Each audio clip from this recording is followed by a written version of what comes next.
اور نصیحت قبول نہ کرے، کسی کا کہنا مانے کسی کا نہ مانے. تو اس شخص کی بات ہو رہی ہے، اس کی طرف اشارہ ہے کہ اس نے دیا پھر ہاتھ روک لیا، یعنی کنجوس ہو گیا، یعنی خرچ کرتے کرتے کیا کرا اس نے، اپنا ہاتھ روک لیا. تو ہر اس شخص کی طرف اشارہ ہے یہاں پر. تو جیسے کہ حدیث میں آتا ہے نا، آپ صلی اللہ علیہ وسلم نے فرمایا اے بلال خرچ کرو اور عرش والے سے فقیر بنا دینے کا ڈر نہ رکھ. خود ہے نا، یعنی تم خرچ کرو عرش والے سے، یعنی اس بات کا ڈر مت کرو، اس بات کا ڈر مت رکھو اپنے دل میں کہ وہ تمہیں غریب بنا دے گا، اس بات کا خطرہ نہ رکھو کہ وہ تمہیں مخلص بنا دے گا. تو ہم کیا کرتے ہیں، مان لیں ہم نے خرچ کیا اور پھر بیچ میں ہاتھ روک لیا، یا ہم خرچ کر رہے ہیں، کچھ دن ہم نے صدقہ کرنا شروع کرا اور پھر ہمیں لگا کہ نہیں اب تو ہمارے پاس ہے نہیں، اب تو میرا بینک بیلنس کم ہو جائے گا، اب تو میں تو خالی ہاتھ رہ جاؤں گی، ہے نا. تو کیا کرا، اب ہم نے اپنا ہاتھ روک لیا، کیا کرا، کنجوسی پر اترا، کنجوسی کرنے لگے. تو اس کی طرف اشارہ ہے. کیا کہہ رہے ہیں اللہ تعالیٰ اس کے بارے میں،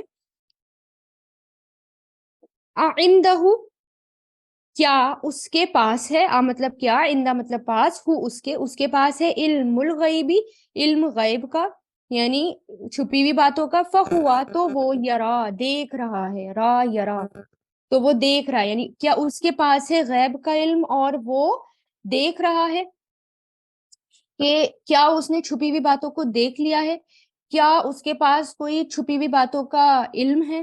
یعنی یہاں پر اللہ تعالیٰ فرما رہے ہیں کہ اس نے اپنا ہاتھ روک لیا، کیا اس کے پاس غیب کا علم ہے جس سے اس نے جان لیا کہ اگر میں اپنا مال جو ہے اللہ کی راہ میں دوں گا تو خالی ہاتھ رہ جاؤں گا، ہے نا. تو یعنی کیا ہوتا ہے، بلکہ صدقے سے، نیکی سے، بھلائی سے کنجوس نہیں، یعنی انسان جو ہے وہ کنجوس نہ ہو، وہ یہ نہ سوچے کہ میں جو ہے غریب ہو جاؤں گا، ہے نا. تو یہی کہہ رہے ہیں اللہ تعالیٰ کہ اس کے پاس چھپی ہوئی باتوں کا علم ہے، کہ وہ دیکھ رہا ہے کہ اس نے اللہ کی راہ میں خرچ کیا اور وہ فقیر بن گیا، ایسا ہے نہیں. ام یا لم نہیں، یونبا وہ خبر دیا گیا، نبا یونبئو سے بنا ہے یہاں پر، ہے نا. یونبا یونبی ہوتا ہے نا فعل مضارع، اور یہاں پر کیا ہے، یونبا ہے، یہاں پر پیش اور زبر کا کمبینیشن ہے سیکنڈ لاسٹ، تو مضارع مجہول، کہ وہ خبر دیا گیا، بما اس کی جو، اچھا مضارع مجہول ہے اور لم کی وجہ سے یہاں پر جزم ہے، اور لم کی وجہ سے ماضی مجہول میں معنی ہو رہے ہیں. نہیں وہ خبر دیا گیا، بما اس کی جو، فی صحفی صحیفوں میں ہے، موسیٰ علیہ السلام کے صحیفوں میں ہے. یعنی اب یہودی تھے یا کچھ لوگ تھے، وہ صرف کیا مانتے تھے، بائبل کو مانتے تھے، اللہ تعالیٰ کی کتاب، ٹھیک ہے، تورات کو مانتے تھے. تو اور وہ تو یہاں پر انہی کی طرف اشارہ ہے. اللہ تعالیٰ یہاں پر یہ کہہ رہے ہیں کہ کیا انہوں نے اس بات کی خبر ان کو کیا موسیٰ علیہ السلام کے صحیفوں میں ملی، یعنی ان کے پاس تو اور بھی آسمانی کتابیں ہیں، تو جو اور بھی آسمانی کتابیں ہیں ان میں کیا انہوں نے دیکھا کہ جو موسیٰ علیہ السلام پر نازل ہوئی کتاب یا ابراہیم علیہ السلام پر جو کتاب نازل ہوئی، کیا یہ بات اس کتاب میں لکھی ہوئی ہے کہ وہ اللہ تعالیٰ کے راہ میں خرچ کریں گے، غریب ہو جائیں گے، یا ان کو اللہ تعالیٰ کی نافرمانی کرنی ہے، کیا یہ بات جو ہے اور صحیفوں میں لکھی ہوئی ہے، ان کو پتہ ہے اس بارے میں، یعنی نہیں. تو ایک طرح سے ان سے اللہ تعالیٰ سوال کر رہے ہیں، کوشچن کر رہے ہیں کہ یہ تو تم کر رہے ہو، نافرمانی کر رہے ہو، اللہ کی راہ میں خرچ نہیں کر رہے، کیونکہ ہے نا جب ان سے کہا جاتا تھا نا زکوٰۃ دینے کے لیے یا اللہ کی راہ میں خرچ کرنے کے لیے، تب نہیں دیتے تھے، وہ بالکل منہ موڑ لیتے تھے. اور پھر آج بھی دیکھیں ہمارا ہاتھ جو ہے سب سے زیادہ خرچ کرنے میں رک جاتا ہے. تو اس لیے اللہ تعالیٰ کہہ رہے ہیں کہ تمہیں جو ہے یہ سب کچھ موسیٰ علیہ السلام کے صحیفوں میں لکھا ہوا ملا، و ابراہیم اور ابراہیم علیہ السلام کے، الذی جس نے وفا کی، وفا کی مطلب جنہوں نے پورا کیا. وفا کا مطلب کیا ہوتا ہے، وفا کے ایک معنی تو یہ کیے گئے ہیں کہ انہیں حکم دیا گیا تھا کہ وہ سب انہوں نے پہنچا دیا، دوسرے معنی یہ کیے گئے ہیں کہ جو حکم ملا اسے پورا کر دیا. وفا کہتے ہیں پورا کرنے کو، اور دونوں ہی معنی یہاں لیے جا سکتے، جنہوں نے وفا کی، پورا کیا، مطلب اللہ تعالیٰ نے ان کو جو بھی حکم دیا انہوں نے وہ حکم پورا کیا.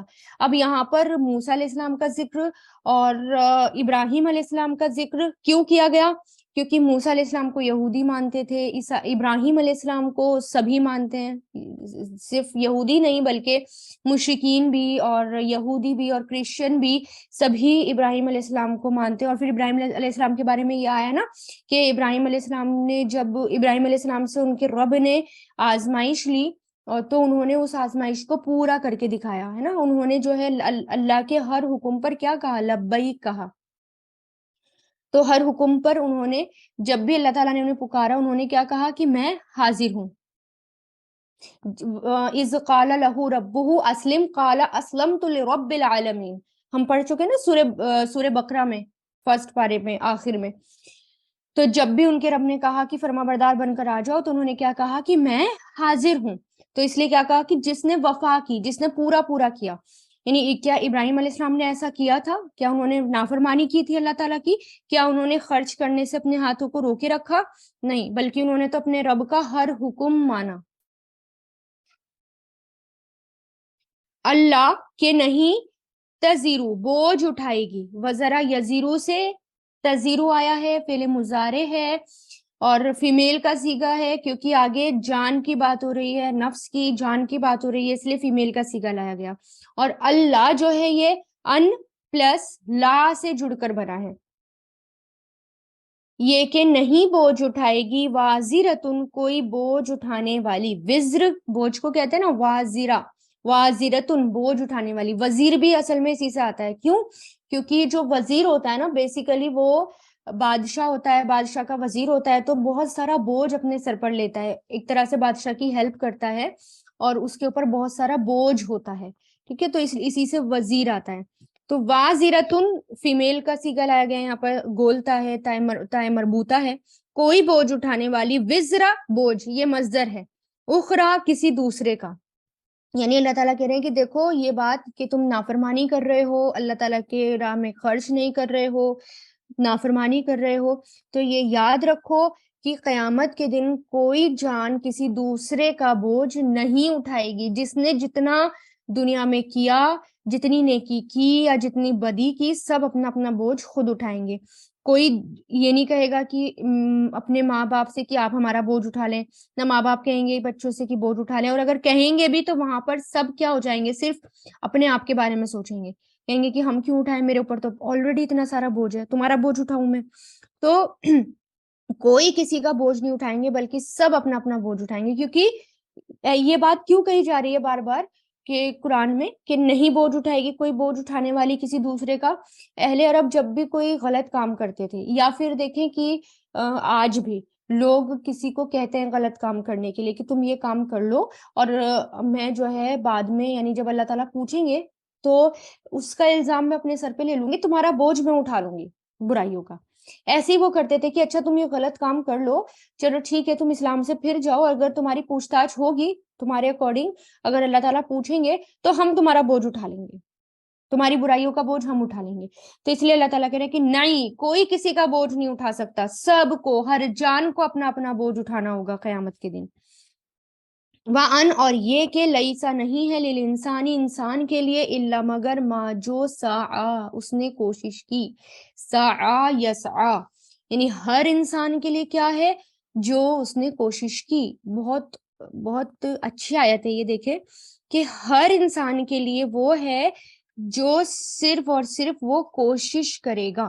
تو ہماری کیا دیکھی جاتی ہے، کیا دیکھیں گے اللہ تعالیٰ قیامت کے دن؟ یہ کہ صرف کوشش دیکھیں گے ہماری،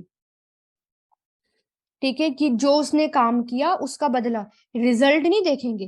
مان لیں ہم جو ہیں قرآن پڑھ رہے ہیں یہاں پر اور ہم بہت کوشش کر رہے ہیں، کچھ لوگ ایسے ہوں گے، کچھ اتنی بڑی ایج کے ہوں گے، کوشش کر رہے ہیں، ریگولر سمجھنے کی کوشش کرتے ہیں، ریگولر کلاس میں رہتے ہیں، لیکن ان کے سمجھ میں نہیں آتا، ٹھیک ہے، تو اللہ تعالیٰ یہ نہیں دیکھیں گے کہ کتنا سمجھ میں آیا یا کتنا ریزلٹ آیا تمہارے پڑھنے کا، بلکہ اللہ تعالیٰ کیا دیکھیں گے کہ تم نے کتنی کوشش کی، کتنے لگن سے میرے راستے میں لگے، صرف وہ کوشش دیکھی جائے گی۔ تو یہاں کیا کہہ رہے ہیں کہ ہر انسان کے لیے وہ ہے جو اس نے محنت کی ہوگی، اس لیے رزلٹ اللہ تعالیٰ پر چھوڑ دیں، آخری انجام اللہ تعالیٰ پر چھوڑ دیں. صرف ہمارا کام کیا ہے؟ صرف ہمارا کام ہے کوشش کرنا، قرآن کو آگے پہنچانا، قرآن کی تعلیمات کو آگے پہنچانا. قرآن جہاں سے یعنی اس کام کے لیے جیسے بھی جڑ سکتے ہیں، جیسے بھی محنت کر سکتے ہیں، بس ویسے محنت کرنا.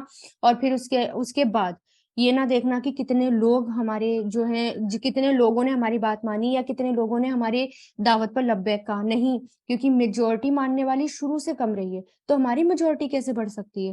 ہمیں بھیڑ کو نہیں دیکھنا کہ کتنی بھیڑ آئی ہے میرا سننے کے لیے یا کتنی بھیڑ نے میری بات مانی، بلکہ بس اپنا کام کرنا ہے، اپنی کوشش کرنی ہے، باقی رزلٹ اللہ تعالیٰ پر چھوڑ دینا ہے.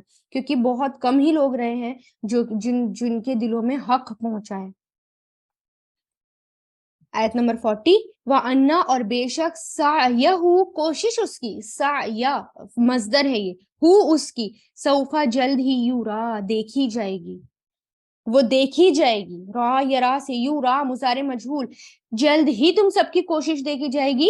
یعنی تم کتنی کوشش کر رہے ہو؟ پہلے کیا کہا گیا کہ تمہیں کبیرہ گناہ سے بچنا ہے، صغیرہ گناہ سے اللہ تعالیٰ تمہیں اپنے آپ بچا لیں گے، ہے نا. تمہیں ایک اللہ کو ماننا ہے، تمہیں جو ہے، اور جو بھی میرے قرآن سے، میرے ذکر سے اگنور کر دے، اعراض کر دے، میری نصیحتوں کو سننے کی کوشش ہی نہ کرے، اس کو تم کیا کرو؟ اس کو تم چھوڑ دو، کبیرہ گناہ سے بچتے رہو، ہے نا. اور خرچ کرنے میں اپنا ہاتھ مت روکو، نافرمانی مت کرو، ٹھیک ہے. اور یہ سب کہنے کے بعد کیا کہہ دیا کہ کوئی بوجھ کسی دوسرے کا بوجھ نہیں اٹھائے گی کوئی جان. یعنی اگر تم جو ہے، اگر یہ کام نہیں کرتے، نافرمانیاں کر رہے ہو، اللہ تعالیٰ کی باتیں نہیں مان رہے ہو، تو یہ یاد رکھو کوئی کسی کا بوجھ نہیں اٹھائے گا. اور پھر ہر کسی کی کوشش دیکھی جائے گی، اور اس کی کوشش یعنی کس نے کتنی کوشش کی ان سب کاموں کے لیے، اللہ تعالیٰ کی ہدایت کے لیے، اس قرآن کو سمجھنے کے لیے، اس کو اپنی زندگیوں میں اتارنے کے لیے، فرما برداری میں زندگی گزارنے کے لیے، یا شکر گزار بننے کے لیے کتنی کوشش کی. بس یہ کوشش دیکھی جائے گی.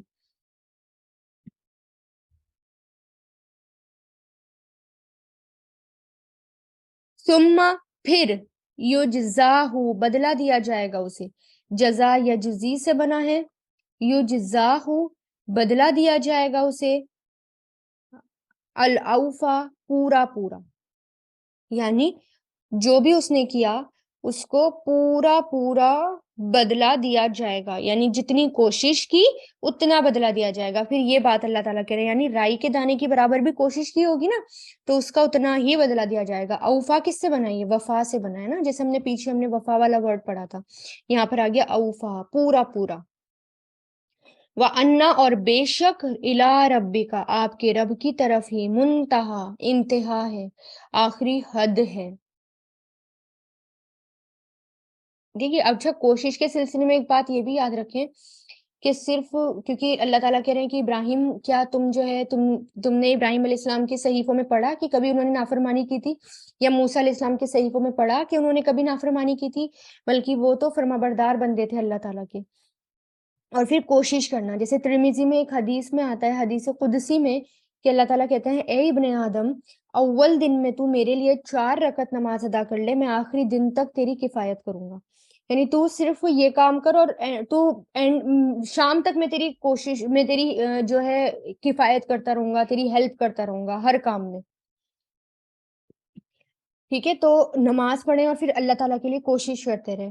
تو تسبیحات یہ جو ہے، صرف یہ جو ہے سب سے زیادہ کام آتی ہے ہماری، اور سب سے زیادہ یہ فائدہ دیتی ہے. اور اسی طرح جیسے صحیح مسلم میں آتا ہے نا کہ حضرت ابو ہریرہ سے مروی ہے کہ آپ صلی اللہ علیہ وسلم نے فرمایا، انسان کے مرنے پر اس کے اعمال کٹ جاتے ہیں، لیکن یعنی منقطع ہو جاتے ہیں، یعنی وہ کچھ نہیں کر پاتا. بس 3 چیزیں باقی رہ جاتی ہیں: نیک اولاد جو اس کے لیے دعا کرتی ہے، صدقہ جاریہ جو اس کے انتقال کے بعد بھی جاری رہتا ہے، اور وہ علم جس سے فائدہ اٹھایا جاتا رہے.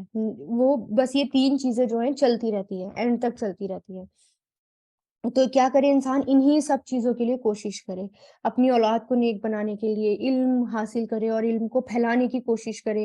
ایک چیز بھی سیکھیے تو فوراً دوسرے کو سکھانے کی کوشش کرو، یہ مت سوچو کہ میں تو پرفیکٹ ہو جاؤں گی تب سکھاؤں گی، کیونکہ پرفیکٹ صرف اللہ تعالیٰ کی ذات ہے، انسان کبھی بھی پرفیکٹ نہیں ہوتا۔ اور پھر سکھاتے سکھاتے ہی انسان کا جو ہے نا دماغ کھلنا شروع ہوتا ہے، اور سکھاتے سکھاتے ہی وہ خود سیکھنا شروع کر دیتا ہے، پتہ بھی نہیں چلتا اسے۔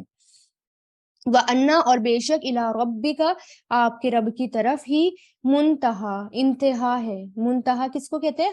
آخری حد کو کہتے ہیں، کہ آخری حد ہے، تمہارے رب کی طرف ہی آخری حد ہے۔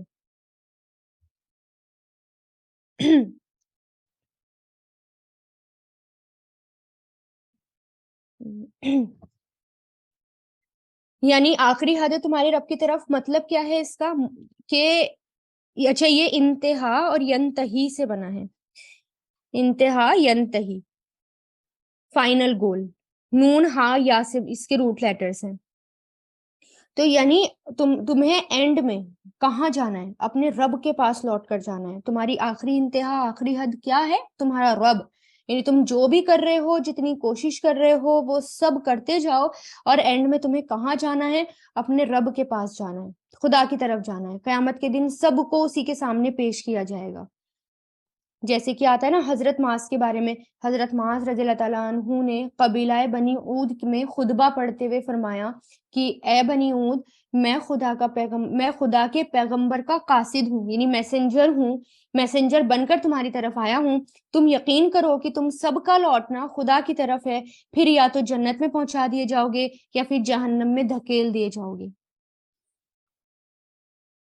تو ہر کسی کو کیا کوشش کرتی رہنی چاہیے کہ ہماری آخری حد، ہماری آخری انتہا اللہ تعالیٰ کی طرف ہے، بس اسی کی کوشش کرنی چاہیے۔ وَإِنَّهُ، اور بے شک وہ ہوا، وہی ہے، اضحکا، جس نے ہنسایا، اضحکا جس نے ہنسایا، یہ جو ہے ضاد ہا کاف سے بنا ہے، اضحکا فعل ماضی، یضحکو فعل مضارع۔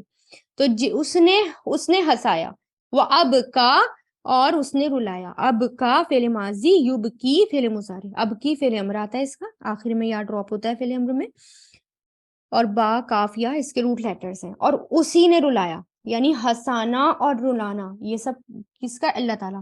اللہ تعالیٰ ہی ہنساتے ہیں اور اللہ تعالیٰ ہی رلاتے ہیں۔ یعنی قیامت کے دن بھی یہی ہوگا کہ کچھ لوگ ہنس رہے ہوں گے اور کچھ لوگ رو رہے ہوں گے۔ جیسے یہاں پر تم ہنستے ہو اور یہاں پر تم روتے ہو۔ جیسے ایک جگہ قرآن میں آیا ہے، اللہ تعالیٰ کیا کہہ رہے ہیں کہ تم یہاں پر ہنستے ہو نا، خوب ہنسو، لیکن اینڈ میں جب تم وہاں پر جاؤ گے تو تمہیں رونا ہوگا۔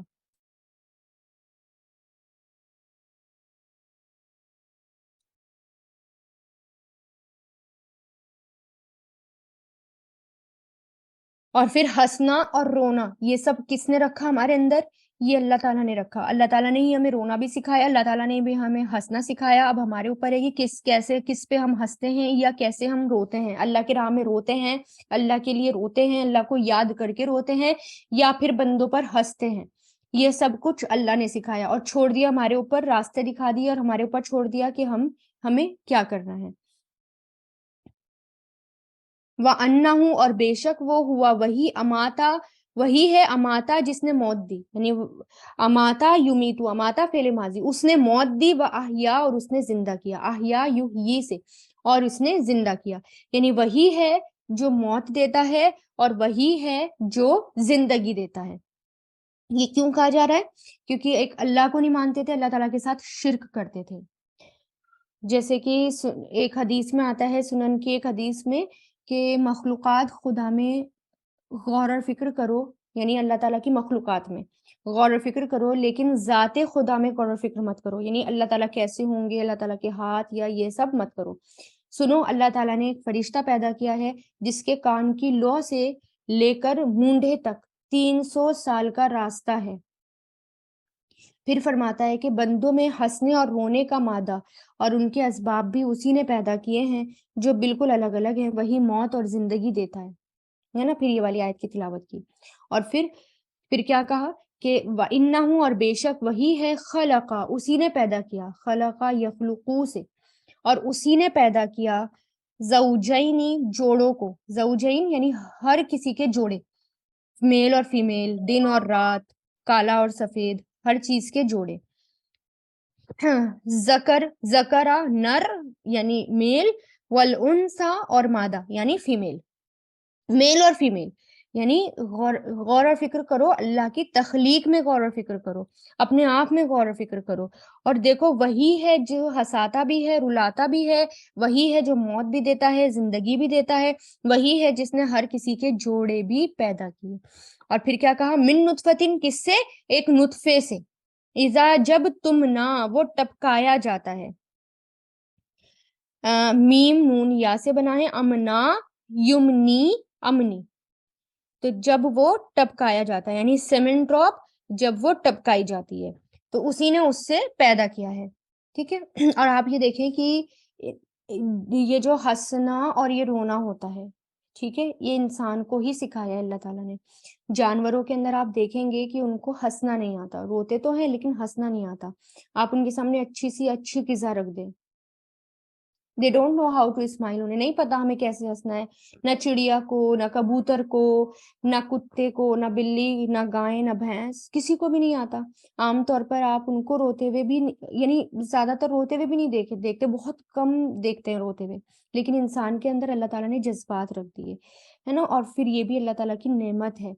اور اس جیسے کہ انسان جو ہے یہ بھی رکھ دیا انسان کے اندر ایموشن کی وہ اس کو کس سے سیٹسفیکشن ملتی ہے، کس سے نہیں ملتی. رونے سے سکون ملتا ہے یا ہنسنے سے، ہے نا، نیچر دیکھ کر انسان ہنسے، اللہ تعالیٰ کی تعریف بیان کرے. یہ سب اللہ تعالیٰ نے انسان کے اندر رکھے ہیں، انسان کو جانوروں کی طرح نہیں بنایا. ٹھیک ہے، اس لیے ایموشن لیس بھی نہیں ہونا چاہیے کیونکہ وہ بالکل جانور ہی ہوتے ہیں. اور پھر کیا کہا کہ تم جو انسان کو تمہیں پیدا کیا ہے، دیکھو ہر کسی کو جوڑے بنا دیے، ہر کسی کے جوڑے، اور وہ بھی کس سے؟ صرف ایک بوند سے، جو بوند ٹپکائی جاتی ہے. یعنی کیا تھے تم؟ صرف ایک بوند تھے اور کچھ بھی نہیں تھے.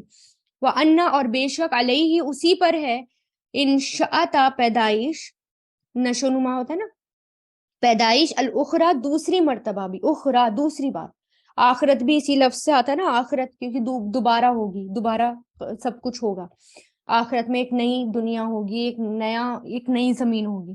تو کیا کہا کہ اسی کے ذمے ہے پیدائش دوسری مرتبہ بھی. یعنی جس نے تمہیں ایک بوند سے پہلی مرتبہ بنا دیا تو دوسری مرتبہ بنانا جو ہے وہ کون سا مشکل کام ہے.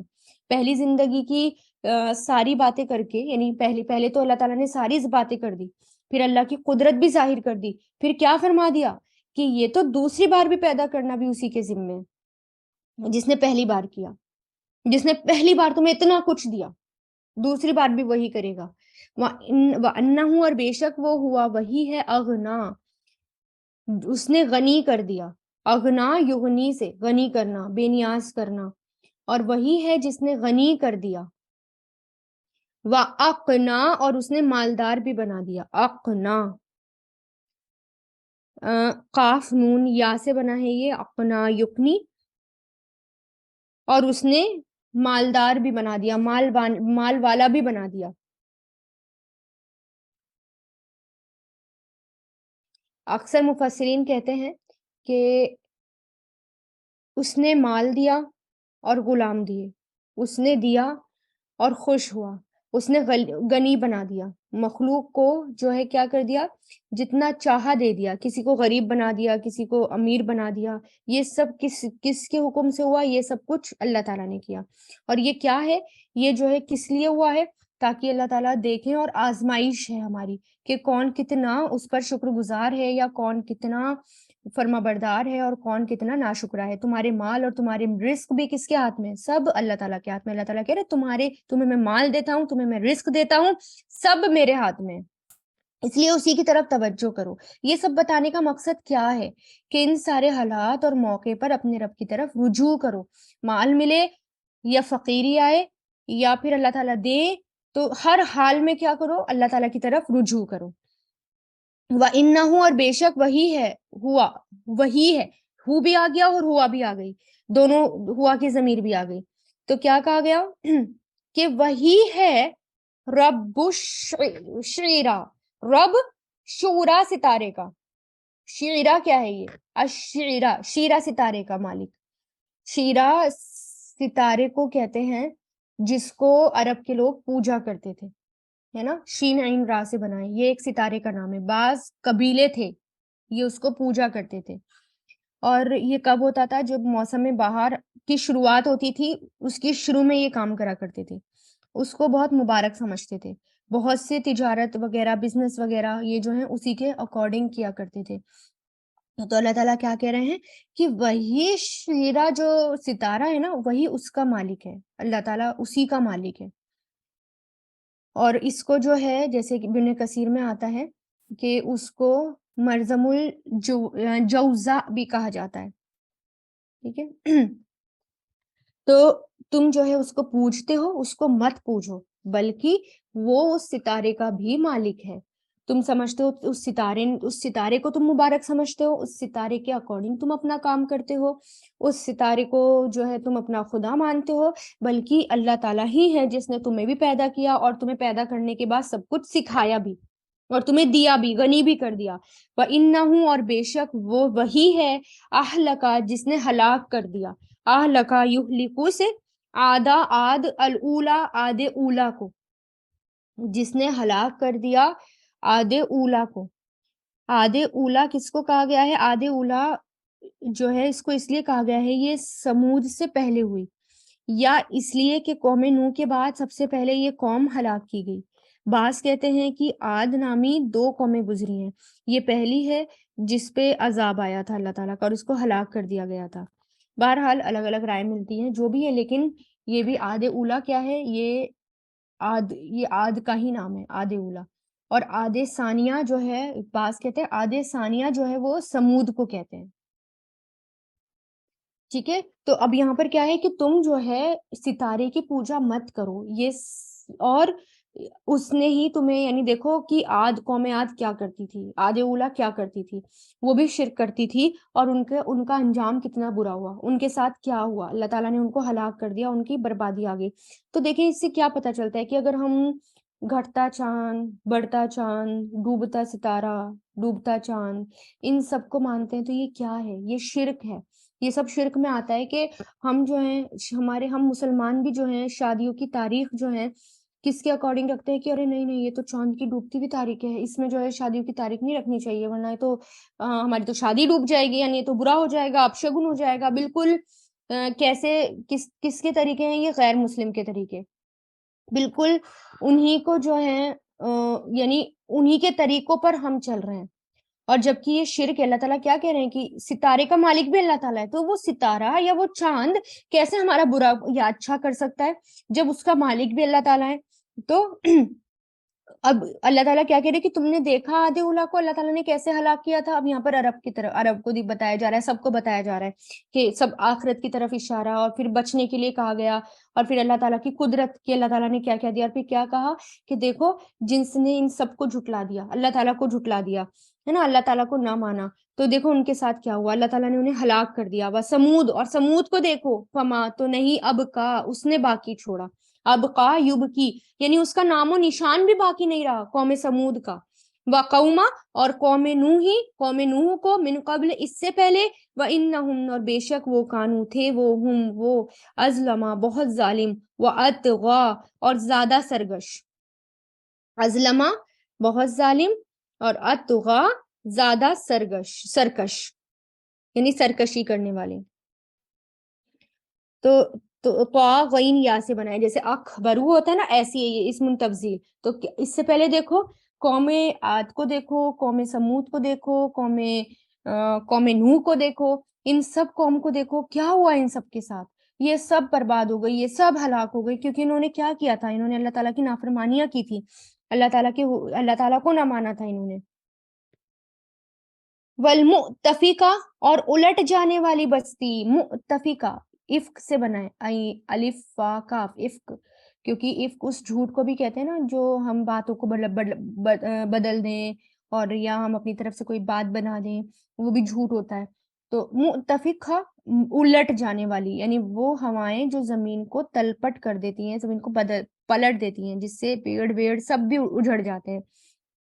الٹ جانے والی بستی کو آہوا، اس نے نیچے گرا مارا، یعنی اس ہوا نے اس کو کیا کرا، احوا، یحوی سے احوا، اوپر سے نیچے گرانے کو، اس نے اس کو نیچے گرا دیا، اوپر سے نیچے. سمجھ گئے ہوں گے آپ الحمدللہ کس کس کی طرف اشارہ ہے یہ، کون سی اس کی طرف اشارہ ہے یہ، قوم کی طرف جس نے اس کو پلٹ دیا، اوپر سے نیچے کر دیا. قوم لوط کی طرف اشارہ ہے کہ قوم لوط کی بستیوں کو الٹ دیا گیا تھا. کیوں؟ ہومو سیکشولیٹی کی وجہ سے. سب سے بڑا گناہ، سب سے خراب کام انہوں نے شروع کیا تھا، مجلسوں میں گناہ. یعنی اللہ اتنی اس قدر نافرمانی اللہ تعالیٰ کی، اس قدر نافرمانی، ڈکیتی، گناہ اور ہومو سیکشولیٹی عام لوگوں کے ساتھ بھی، اور لوگوں کو یہ سب انہوں نے فساد مچا رکھا تھا. تو اللہ تعالیٰ کیا کہہ رہے کہ دیکھو ان سب کو کیا کرا اللہ تعالیٰ نے ان کے ساتھ. فغشاہا، تو ڈھانپ لیا انہیں، غشا یغشی سے غشا، تو ڈھانپ لیا ہاں انہیں کنہیں، ان سب بستیوں کی طرف اشارہ ہے، ماں جس نے غشا ڈھانپا، فعل ماضی ہے یہ، غشا جس نے ڈھانپا. یعنی ان سب کے اوپر عذاب آ گیا، ان سب کو ڈھک لیا گیا ہے نا، ان سب کو. یعنی پتھروں کی بارش ہوئی اس پر، پتھروں کی بارش ہوئی اور اس نے بھی اس کو ڈھانپا، عذاب ان کے اوپر چھا گیا تھا. ٹھیک ہے کہ کوئی جو قوم تھی، کسی قوم کوئی قوم ڈوب گئی، پانی میں ڈوب گئی، جیسے کہ قوم نوح تھی، ہے نا. کسی کے اوپر زلزلے آئے، کسی کے اوپر ہوائیں آئیں، 7 راتیں 8 دن تک جو ہے تیز آندھی والی ہوا، سمودیوں کو اس طرح ہلاک کیا گیا ہے نا. اور کسی کو ڈبو دیا گیا، کسی کے اوپر پتھروں کی بارش کر دی گئی، کسی کی بستیوں کو لٹ دیا گیا. تو دیکھو ان سب کے ساتھ کیسا کیسا کام ہوا. اب اللہ تعالیٰ کہہ رہے ہیں یاد کرو، بھولو مت. یعنی میں بستیوں کا ذکر تمہیں پہلے کر چکا ہوں، ان بستیوں کو دوبارہ یاد کرو. کہاں گئی؟ ان کا نام و نشان نظر آیا؟ نہیں نظر آیا ان کا نام و نشان، کیونکہ قرآن کیا ہے؟ ریمائنڈر ہے. اللہ تعالیٰ بار بار ریمائنڈ کراتے رہتے ہیں، یاد کرو اس چیز کو، ابھی گزرا تھا وہ، یاد کرو. 23 سالوں میں نازل ہوا ہے نا یہ قرآن. فبی ای، تو کون سی، آلائی نعمتوں پر، آلائی کس کو کہتے ہیں؟ علن کی جمع، نعمت، کرشمے، قدرت، نشانیاں، کارنامے، آثار حکمت، یہ سب کس میں آتا ہے؟ آلائی صرف نعمت نہیں ہوتا، بیسیکلی آلا کہتے ہیں قدرت کو. یعنی بہت بڑی بڑے کارنامے، بہت بڑی بڑی قدرتیں، بہت بڑی بڑی نشانیاں، اس کو آلائی کہا جاتا ہے. تو کون سی نعمتوں پر رب کا، اپنے رب کی، تتمارا، تم شک کرتے ہو. میم را یا سے، میریا شک کو کہتے ہیں نا، شک اور جھگڑا دونوں کے لیے یہ لفظ استعمال ہوتا ہے. تم سب شک کرتے ہو، یعنی تم جو ہے اللہ تعالیٰ کی نعمتوں کو جھٹلاتے ہو، اللہ تعالیٰ کی نعمتوں پر شک کرتے ہو، اور اللہ تعالیٰ نے جو تمہیں دی ہیں تم جو ہے دوسروں اللہ تعالیٰ کے ساتھ شریک ٹھہرا دیتے ہو.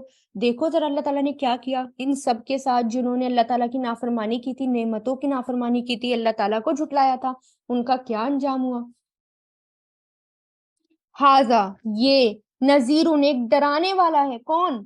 رسول اللہ کی طرف اشارہ ہے، یہ ایک ڈرانے والا ہے، من النذوری، ڈرانے والوں میں سے، نذر ڈرانے والوں میں سے، الاولا پہلے ڈرانے والوں میں سے. جیسے پہلے ڈرانے والے آئے، ایسے ہی یہ تمہیں ڈرانے والا آیا ہے. یعنی تمہیں اتنی بڑی نعمت ملی ہے، تمہیں رسول اللہ ملے ہیں، تمہیں جو ہے نبی تمہارے پاس آئے ہیں، کتابیں تمہارے پاس آئی ہیں، اور تم اتنا جھٹلا رہے ہو، تم اتنا نافرمان ہو رہے ہو. اور دیکھو یہ ایک ڈرانے والا ہے.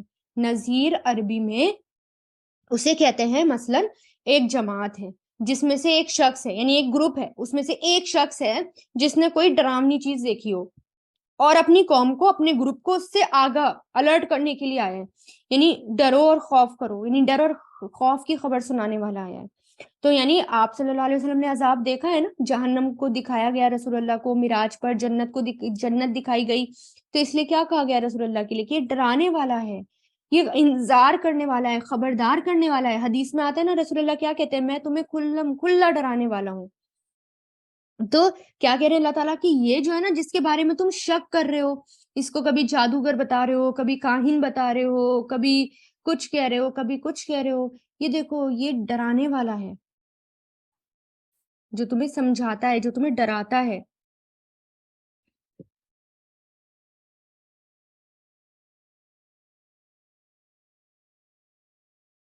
عزیفت قریب آ گئی، نزدیک آ گئی. عزیفت یعنی قریب آنا. اور اقترب بھی جو ہے وہ قریب آنے کے لیے یہ لفظ استعمال کیا جاتا ہے، اپروچ میں آنا۔ الف زافا، ازیفا یا زفو سے بنا ہے، ازیفا یا زفو سے۔ تو کیا کہہ رہے ہیں اللہ تعالیٰ یہاں پر کہ قریب آ گئی اور کیا قریب آ گئی؟ آزفتو، قریب آنے والی، یہ جو ہے نزدیک آنے والی، یہ جو ہے قیامت کے ناموں میں سے ایک نام ہے، یعنی قریب آ گئی، نزدیک آ گئی، نزدیک آنے والی۔ لئیسا نہیں ہے، لہا اس کے لیے، من دون اللہ اللہ کے علاوہ،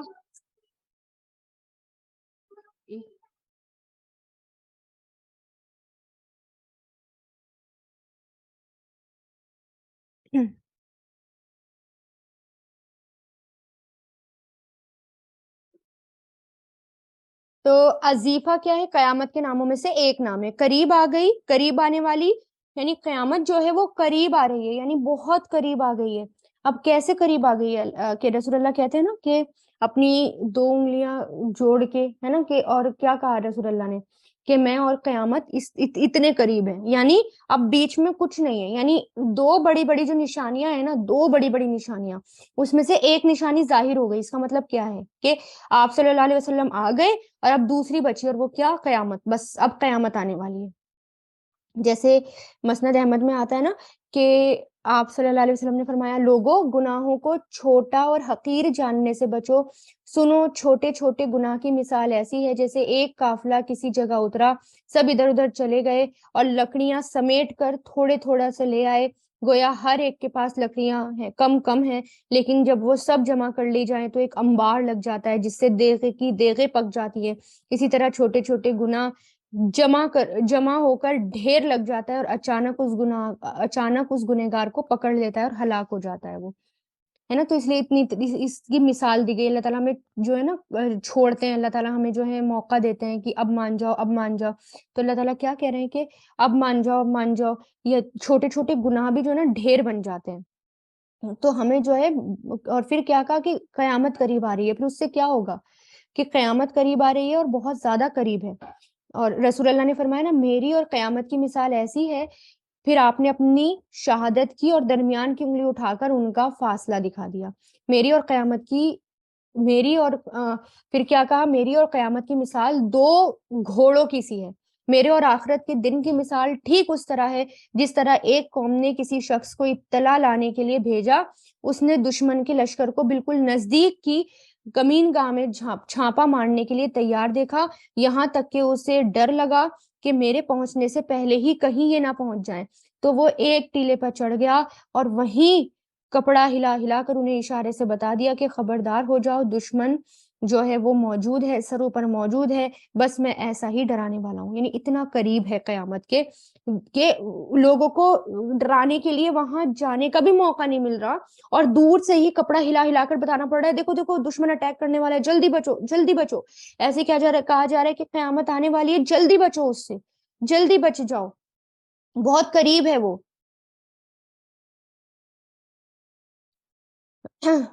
اور لیسا نہیں ہے، لہا اسے، من دون اللہ اللہ کے سوا، کاشفتن کوئی ہٹانے والا، کاشفہ یعنی اس کو کوئی ہٹا بھی نہیں سکتا، اس کو کوئی ٹلا بھی نہیں سکتا، صرف اللہ تعالیٰ ہی ہے جو اس کو ہٹا سکتے ہیں یا اس کو ٹلا سکتے ہیں۔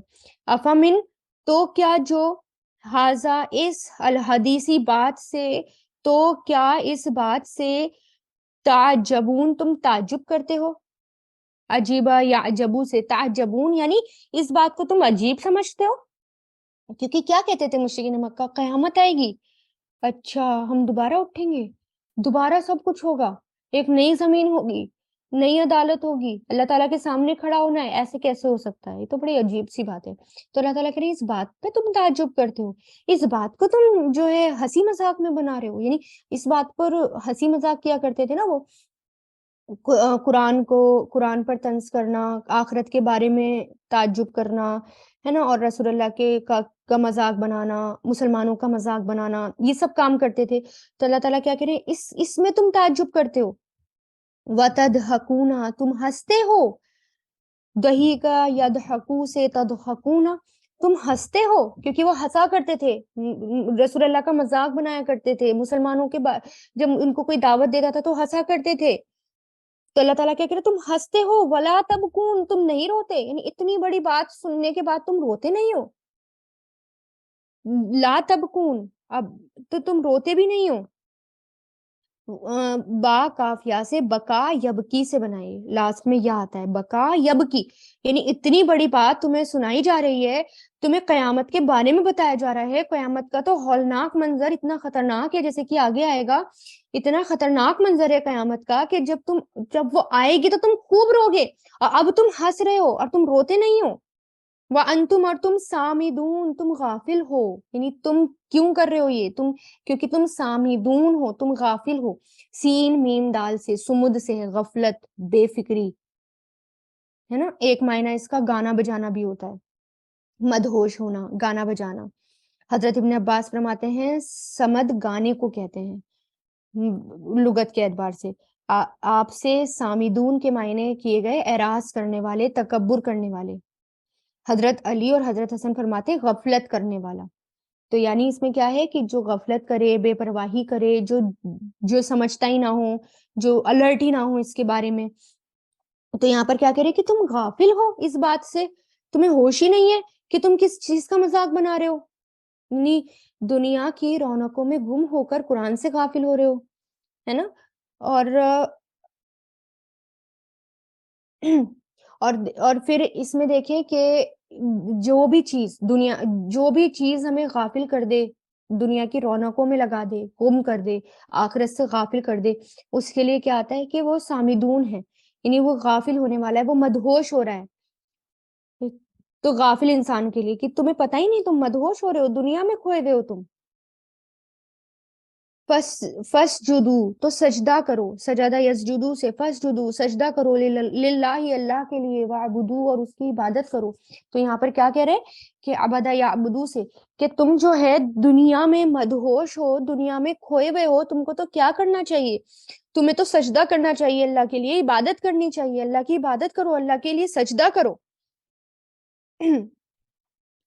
تو اور اس لیے کیا کہا گیا کہ اب یہاں پر جو ہے دیکھیں نیکیوں کی طرف اشارہ کیا گیا اس صورت میں، ٹھیک ہے، کہ جیسے کہ پہلے کیا گیا کہ نیک عمل کرو، کوشش کرو، تمہاری کوشش جو ہے وہ دیکھی جائے گی، اور تمہاری جو تڑپ ہے وہ کس کے لیے ہونی چاہیے، تمہاری محنت اور تمہاری کوشش، تمہاری تڑپ صرف آخرت کے لیے ہونی چاہیے، ہے نا. پھر کیا کہا اللہ تعالیٰ نے کہ تم آخرت سے بالکل غافل ہو، آخرت کے بارے میں تم جو ہے ہنستے ہو، تمہیں جو ہے ذرا سی بھی پرواہ نہیں ہوتی آخرت کے بارے میں، تم اس سے بالکل بالکل غافل ہو.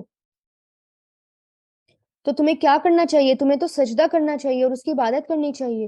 صحیح بخاری میں ہے کہ آپ صلی اللہ علیہ وسلم نے اور مسلمانوں نے، مشرکین نے اور جن اور انس نے سورہ نجم کے سجدے کے موقع پر سجدہ کیا. مسند احمد میں ہے کہ مکہ میں آپ صلی اللہ علیہ وسلم نے سورہ نجم پڑھی، بس آپ نے سجدہ کیا، اور ان لوگوں نے بھی جو آپ کے پاس تھے. اور رادی حدیث اور کچھ ایک جگہ یہ بھی آتا ہے کہ ایک دفعہ آپ نے سجدہ نہیں بھی کیا. ٹھیک ہے، تو سجدہ کرنا مستحب ہے اور زیادہ بہتر ہے کہ سجدہ کیا جائے، اور اس کا وہ ثواب کا مستحق ہے. ٹھیک ہے، اب اس میں جو ہم نے ایک بات پڑھی وہ یہ کہ کوشش کی، تو بس ہمیں یہ دیکھنا ہے کہ ہماری تڑپ کیا ہوتی ہے، ہماری تڑپ اولاد کے لیے کیسی ہونی چاہیے، ہماری کوشش کیا ہوتی ہے نا. اور ہم جو ہے کوشش کس چیز میں کرتے ہیں، جیسے کہ حدیث میں آتا ہے جو شخص اسلام کی کوئی اچھی سنت جاری کرے، اچھا طریقہ جاری کرے، اس چیز کو یعنی اس سنت کو جاری کرنے کا اجر ملے گا، اور ان لوگوں کا بھی جو اس سنت پر اس عمل کریں گے، اور اس کی وفات کے بعد تک بھی یہ عمل اس کا جاری رہے گا، یعنی کچھ کیے بغیر. یعنی ہمیں یہ ہے کہ ہم کیا کریں اپنی ضرورت کے اکارڈنگ، ہم کون سا کام کر سکتے ہیں، اللہ تعالیٰ نے ہمیں کون سی اسکل دی ہے نا. اور اسی طرح جو ہے اب دیکھیں جیسے کسی کا انتقال ہو جاتا ہے، میت کی طرف سے کوئی چیز اس کے لیے اس کے رشتہ دار اور اس کے جاننے والے کو یا کچھ صدقہ کریں اور اس کے رشتہ داروں کو صدقہ کریں، اس سے ثواب ملتا ہے نا؟ جیسے آپ صلی اللہ علیہ وسلم سے کسی شخص نے کہا کہ میری والدہ کا انتقال ہو گیا، اگر میں اس کی طرف سے صدقہ کروں تو اس کا ثواب ملے گا؟ تو آپ صلی اللہ علیہ وسلم نے فرمایا ہاں، اس کو بے شک اس کو ملے گا۔ اسی طرح حضرت سعد بن عبادہ سے روایت ہے کہ انہوں نے آپ صلی اللہ علیہ وسلم سے پوچھا میری ماں کا انتقال ہو گیا تو ان کے حق میں کون سا صدقہ افضل ہے؟ تو آپ نے فرمایا پانی کا۔ تو حضرت سعد نے کنواں کھدوا دیا اور اعلان کروا دیا کہ یہ ام سعد کے ثواب کے لیے۔ پھر ایک شخص نے آپ صلی اللہ علیہ وسلم سے کہا میرے والدین نے مال چھوڑا ہے اور اس کے بارے میں کوئی وصیت نہیں کی، اور اگر میں ان کو صدقہ کروں تو کیا ان کے لیے کافی ہوگا؟ فرمایا ہاں۔ اسی طرح میت کے لیے استغفار کرنا، وہ اس کو پہنچتا ہے۔ آپ صلی اللہ علیہ وسلم نے فرمایا جب تم میت پر جنازہ پڑھو تو اس کے لیے خلوص دل سے دعا مانگو، یعنی اس کے لیے استغفار پڑھو، وہ اسے فائدہ پہنچاتی ہے۔ جس شخص نے کسی کو ہدایت کی طرف بلایا لوگوں کو، تو اس کو عمل کرنے والے کے اجر کا ثواب بھی ملے گا، ہے نا، اور خود کا بھی ثواب ملے گا۔ اسی طرح خیر اور کام میں، یعنی بہت کام ہے ہمارے لیے کرنے کے لیے اگر ہم محنت کریں اور کوشش کریں، ٹھیک ہے۔ آپ صلی اللہ علیہ وسلم نے فرمایا خیر کی طرف رہنمائی کرنے والا، دلیل دینے والا ایسا ہی ہے گویا اس کو خود کرنے والا۔ آپ نے فرمایا اس کے عمل کرنے والے کے اجر میں کمی نہیں ہوگی، ٹھیک ہے۔ تو اسی طرح یہی قرآن کو کوشش کرنا آگے تک پہنچانا، کیونکہ قرآن ہی سے انسان جو ہے وہ سدھر سکتا ہے، قرآن ہی سے انسان کے اندر ڈر پیدا ہوتا ہے، اللہ تعالیٰ کا تقوی پیدا ہوتا ہے، ٹھیک ہے۔ تو اللہ تعالیٰ ہمیں جو ہے اس پر عمل کرنے والا بنائے۔ وآخر الدعوانا ان الحمد للہ رب العالمین، سبحانک اللہم و بحمدک، نشہد ان لا الہ الا انت، نستغفرک و نتوب الیک، سبحان ربک رب العزت عما یصفون، والسلام علی المرسلین، والحمد للہ رب العالمین، برحمتک یا ارحم الراحمین۔